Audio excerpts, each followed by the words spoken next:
Hello cricket fans, welcome back to our channel. Daily cricket deep ఎనాలిసిస్తో మీ ముందుకొచ్చేశాను. ఈరోజు వీడియోలో మనం మాట్లాడుకోపోయే 5 వార్తలు మామూలుగా లేవు. ఒక్కో వార్త వెనుక చాలా పెద్ద స్టోరీనే నడుస్తోంది. ఆర్సీబీ ఫ్యాన్స్ గుండెల్లో ఉన్న టెన్షన్ ఫైనల్గా రిలీఫ్ అయింది. ఇంకో పక్క 14 ఇయర్స్ కుర్రాడు ఏకంగా యూనివర్స్ బాస్ క్రిస్ గేల్కే ఓపెన్ వార్నింగ్ ఇచ్చాడు.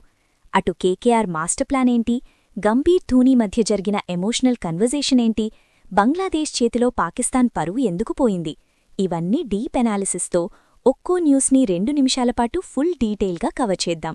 వీడియోకి ఒక లైక్ వేసి ఎక్కడా స్కిప్ చేయకుండా చూడండి. మొదటి అప్డేట్ మన ఆర్సీబీ ఫ్యాన్స్ కోసం. లాస్ట్ 2-3 నెలల నుంచి ఆర్సీబీ ఫ్యాన్స్ మైండ్లో ఒకటే టెన్షన్. మార్చ్ 28న IPL 2026 opening match RCB versus SRH జరగబోతోంది. కానీ బెంగళూరులోని చిన్నస్వామి స్టేడియంలో అసలు మ్యాచ్లు జరుగుతాయా లేదా అన్న సస్పెన్స్ నడిచింది. ఎందుకంటే లాస్ట్ ఇయర్ అంటే 2025లో ఆర్సీబీ తొలిసారి కప్పు కొట్టాక జరిగిన విక్టరీ పరేడ్లో అనుకోకుండా తొక్కిసలాట జరిగి 11 మంది చనిపోయారు. ఆ ఇన్సిడెంట్తో గవర్నమెంట్ ఫుల్ సీరియస్ అయ్యి సెక్యూరిటీ రీజన్స్ వల్ల చిన్నస్వామిలో మ్యాచ్లకి బ్రేక్ వేసింది. ఏకంగా 2026 టీ20 వరల్డ్ కప్ మ్యాచ్లను కూడా వేరే సిటీలకి మార్చేసింది. ఒక్కసారి ఊహించుకోండి, కప్పు గెలిచిన డిఫెండింగ్ ఛాంపియన్ ఆర్సీబీ తన హోమ్ గ్రౌండ్లో కాకుండా వేరే ఎక్కడో ఆడితే ఆ కిక్కుంటుందా? ఆ ఆర్సీబీ ఛాన్స్ లేకుండా మ్యాచ్ చూస్తే ఫ్యాన్స్కి అస్సలు నచ్చదు. అయితే ఇప్పుడు ఫైనల్గా ఒక సాలిడ్ గుడ్ న్యూస్ వచ్చేసింది. చిన్నస్వామి స్టేడియంలో security, emergency exits, crowd controlling అన్నీ అప్గ్రేడ్ చేశారు. రీసెంట్గా కేఎస్సీఏ కండక్ట్ చేసిన మాక్ డ్రిల్ సక్సెస్ అవడంతో కర్ణాటక హోంమంత్రి అఫీషియల్గా చిన్నస్వామిలో మ్యాచ్లు నిర్వహించుకోవడానికి గ్రీన్ సిగ్నల్ ఇచ్చేశారు. అంటే మార్చ్ 28న Virat Kohli versus Pat Cummins derby match మన చిన్నస్వామిలోనే జరగబోతోంది. ఆ రోజు గ్రౌండ్ దద్దరిల్లికోవడం పక్కా. ఇక రెండో అప్డేట్ ఇప్పుడు క్రికెట్ వరల్డ్లో hot topic. 14 years Rajasthan Royals కుర్రాడు వైభవ్ సూర్యవంశీ గురించి. 14 ఇయర్స్ వయసులో మననేం చేసేవాళ్లం? 10th క్లాస్ బోర్డ్ ఎగ్జామ్స్ టెన్షన్లో ఉండేవాళ్లం. కానీ ఈ బీహార్ కుర్రాడు ఏకంగా ఐపీఎల్ హిస్టరీలోనే యంగెస్ట్ ప్లేయర్గా ఎంట్రీ ఇస్తున్నాడు. రీసెంట్గా జరిగిన బీసీసీఐ నమన్ అవార్డ్స్ ఫంక్షన్లో ఈ కుర్రాడు ఒక మైండ్ బ్లాక్ అయ్యే కమెంట్ చేశాడు.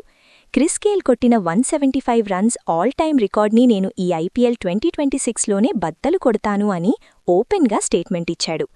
ఇది వినడానికి కొంచెం ఓవర్ కాన్ఫిడెన్స్లా అనిపించొచ్చు, కానీ అతని ట్రాక్ రికార్డ్ చూస్తే మతిపోతుంది. లాస్ట్ ఇయర్ కేవలం 35 బంతుల్లోనే సెంచరీ కొట్టి రికార్డ్ క్రియేట్ చేశాడు. ఇక రీసెంట్గా జరిగిన 2026 అండర్-19 వరల్డ్ కప్ ఫైనల్లో ఇంగ్లాండ్పై ప్రెషర్ సిచ్యువేషన్లో కేవలం 80 బంతుల్లోనే 175 రన్స్ కొట్టి ఇండియాకి కప్పు అందించాడు. అలాంటి డేంజరస్ ఫామ్లో ఉన్న వైభవ్ రాజస్థాన్ రాయల్స్ తరఫున మార్చ్ 30న సీఎస్కేతో జరిగే మ్యాచ్లో తన డెబ్యూ చేయబోతున్నాడు. ఫాస్టెస్ట్ సెంచరీ కొట్టడం నా టార్గెట్ కాదు, ఏకంగా గేల్ బాస్ రికార్డే నా టార్గెట్ అంటున్నాడు. ఒకవేళ నిజంగా ఈ కుర్రాడు క్రీజ్లో సెట్ అయ్యి ఒక 100 రన్స్ కొట్టినా సరే ఇంటర్నేషనల్ బౌలర్ల పరువు పోయినట్లే. ఈ యంగ్ డైనమైట్ బ్యాటింగ్ చూడడానికి మనం వెయిట్ చేయాల్సిందే. మూడో update Kolkata knight riders franchise strategy గురించి. ఐపీఎల్ 2026 కోసం కేకేఆర్ తమ కెప్టెన్గా మళ్లీ వెటరన్ బ్యాటర్ అజింక్య రహానేకే ఓటు వేశారు. వేలంలో వాళ్లు Rachin Ravindra, Finn Allen, Cameron Green లాంటి వరల్డ్ క్లాస్ స్టార్స్ని కొన్నారు. వాళ్లలో ఎవరికైనా కెప్టెన్సీ ఇవ్వచ్చు కదా అన్న డౌట్ ఫ్యాన్స్కొచ్చింది. కానీ షారుఖ్ ఖాన్ అండ్ మేనేజ్మెంట్ మాత్రం ఎక్స్పీరియన్స్కే ఓటు వేశారు. లాస్ట్ ఇయర్ కేకేఆర్ తరఫున టాప్ స్కోరర్గా ఉన్న రహానే 1 డౌన్లో బ్యాటింగ్కి వస్తూ టీంని బ్యాలెన్స్ చేశాడు. ఈసారి కూడా రహానే లాంటి కామ్ అండ్ కంపోజ్డ్ కెప్టెన్ ఉంటేనే ఆ స్టార్ ప్లేయర్లందర్నీ కంట్రోల్ చేయగలడు అని నమ్మారు. కానీ సీజన్ స్టార్ట్ అవ్వకముందే కేకేఆర్కి ఒక మాసివ్ హెడ్ఏక్ వచ్చిపడింది. వాళ్ల star fast bowler Harshit Rana injury వల్ల ఐపీఎల్ 2026 మొత్తానికి దూరమయ్యాడు. రీసెంట్గా టీ20 వరల్డ్ కప్ వార్మప్ మ్యాచ్లో ఆడుతుండగా రాణా గాయపడ్డాడు. 4 crores పెట్టి రీటైన్ చేసుకున్న మెయిన్ డెత్ బౌలర్ లేకపోవడం కేకేఆర్ బౌలింగ్ లైనప్కి చాలా పెద్ద మైనస్. ఇదిలా ఉంటే ముస్తఫిజుర్ రెహమాన్ ప్లేస్లో జింబాబ్వే స్పీడ్స్టర్ బ్లెస్సింగ్ ముజరబానీని ఫ్రాంచైజీ తీసుకుంది.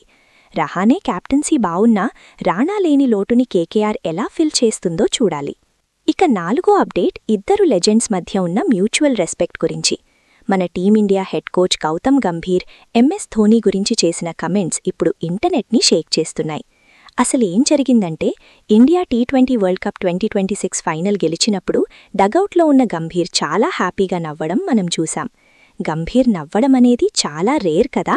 అందుకే మ్యాచ్ చూడడానికి వచ్చిన ధోనీ కూడా సోషల్ మీడియాలో గంభీరమైన ముఖంపై ఆ నవ్వు కిల్లర్ కాంబో అని ఒక పోస్ట్ పెట్టాడు. దీనిపై తాజాగా గంభీర్ స్పందిస్తూ, వరల్డ్ కప్ ఫైనల్కి ధోనీ రావడం, నన్ను చూసి అలా కమెంట్ చేయడం నాకు చాలా సంతోషాన్నిచ్చింది. నిజం చెప్పాలంటే ఏదో ఒకరోజు నా స్థానంలో అంటే టీమిండియా హెడ్ కోచ్గా ధోనీ ఉండాలని నేను మనస్ఫూర్తిగా కోరుకుంటున్నాను. తను కూడా డగౌట్లో కూర్చుని ఇలాగే నవ్వుతూ ఇండియాకి ఐసీసీ ట్రోఫీలో అందించాలి అని గంభీర్ చాలా ఎమోషనల్గా చెప్పాడు. సోషల్ మీడియాలో వ్యూస్ కోసం కొందరు ఈ ఇద్దరి మధ్య గొడవలున్నాయని ఫేక్ న్యూస్ క్రియేట్ చేస్తారు. కానీ 2007, 2011 వరల్డ్ కప్ ఫైనల్స్లో కలిసి ఆడి మన దేశానికి కప్పులు తెచ్చిన ఈ ఇద్దరి మధ్య ఎలాంటి బాండింగ్ ఉందో ఈ కమెంట్స్ చూస్తే అర్థమవుతుంది. ఫ్యూచర్లో ధోనీ గనక ఇండియాకి హెడ్ కోచ్ అయితే ఆ కిక్కే వేరు. Last update, Pakistan cricket team పరిస్థితి చూస్తుంటే వాళ్ల ఫ్యాన్స్కే జాలివేస్తోంది. బంగ్లాదేశ్తో జరిగిన మూడో అండ్ డిసైడింగ్ వన్డేలో 11 రన్స్ తేడాతో పాక్ని మట్టి కరిపించి బంగ్లాదేశ్ సిరీస్ సొంతం చేసుకుంది. ఫస్ట్ బ్యాటింగ్ చేసిన బంగ్లాదేశ్ ఓపెనర్ తంజిద్ హసన్ సూపర్ సెంచరీతో 290 రన్స్ భారీ స్కోర్ సెట్ చేసింది. చేజింగ్కి దిగిన పాకిస్తాన్ టీం స్టార్టింగ్ నుంచే తడబడింది. వాళ్ల బ్యాటింగ్ లైనప్ పేకమేడలా రాలిపోయింది. కేవలం పాక్ కెప్టెన్ సల్మాన్ ఆగా మాత్రం 16 రన్స్తో ఒంటరి పోరాటం అంటే లోన్ వారియర్ చేశాడు. కానీ మిగతా బ్యాటర్ల నుంచి జీరో సపోర్ట్. లాస్ట్ 2 ఓవర్లలో 28 రన్స్ కావాల్సిన టైంలో షాహీన్ అఫ్రీది వరుసగా 2 సిక్సర్లు కొట్టి బంగ్లా ఫ్యాన్స్కి హార్ట్అటాక్ తెప్పించాడు. కానీ ప్రెషర్ని హ్యాండిల్ చేసిన బంగ్లా బౌలర్లు పాకిస్తాన్ని 279 రన్స్కి ఆల్అవుట్ చేసేశారు.